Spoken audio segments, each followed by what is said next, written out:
it has been 65 years since Queen Elizabeth became the Queen. Technically, she became the Queen 66 years ago, after her father, King George VI, died on February 6, 1952. But her coronation didn't come for over a year after his death. In order to allow time to plan the elaborate event, and in hopes that they'd get a sunny day in June, they didn't. As fans of The Crown know, it is also said that the wait was partially for political reasons. But the delay was well worth it.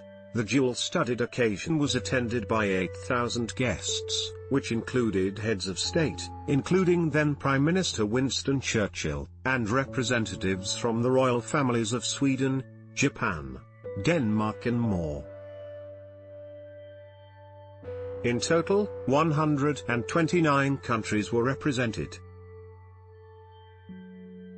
The Queen's son, Prince Charles, was 4 years old, and was thus allowed to attend the festivities, making him the first heir apparent of a queen to attend a coronation. The newly crowned Queen took the coronation oath at Westminster Abbey, where the 3-hour-long service went off without a hitch. She was crowned with the street Edward's crown, the same one that her father was crowned with 16 years before. The traditional, and heavy, crown is only ever used at a coronation. The state imperial crown is used for other occasions afterwards, like the opening of Parliament. She also wore the centuries-old coronation ring on the fourth finger of her right hand, and carried the orb, a gold sphere topped with a cross covered in diamonds, emeralds, rubies, sapphire, pearls and an amethyst. Unlike in previous coronations, the Queen was the only person crowned. Prince Philip was not a king consort, like the Queen Mother had been a queen consort, and was also crowned during her husband's coronation ceremony. However, following the Archbishop of Canterbury, he was the first person to pay homage to the new monarch.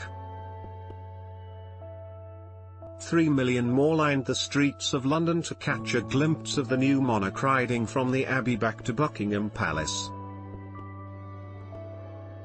The route was designed to take as long as possible, in order for more people to be able to see the Queen. It took 2 hours total to make the relatively short journey. She did so in an intricate gilded carriage. It was also the first coronation to be broadcast on television, with 27 million Britons watching and an additional 11 million listening on the radio. During the radio broadcast, the Queen said her own personal words of devotion to the people of the Commonwealth in her coronation speech. The ceremonies you have seen today are ancient, and some of their origins are veiled in the mists of the past, she said. Their spirit and their meaning shine through the ages never, perhaps, more brightly than now. I have in sincerity pledged myself to your service, as so many of you are pledged to mine.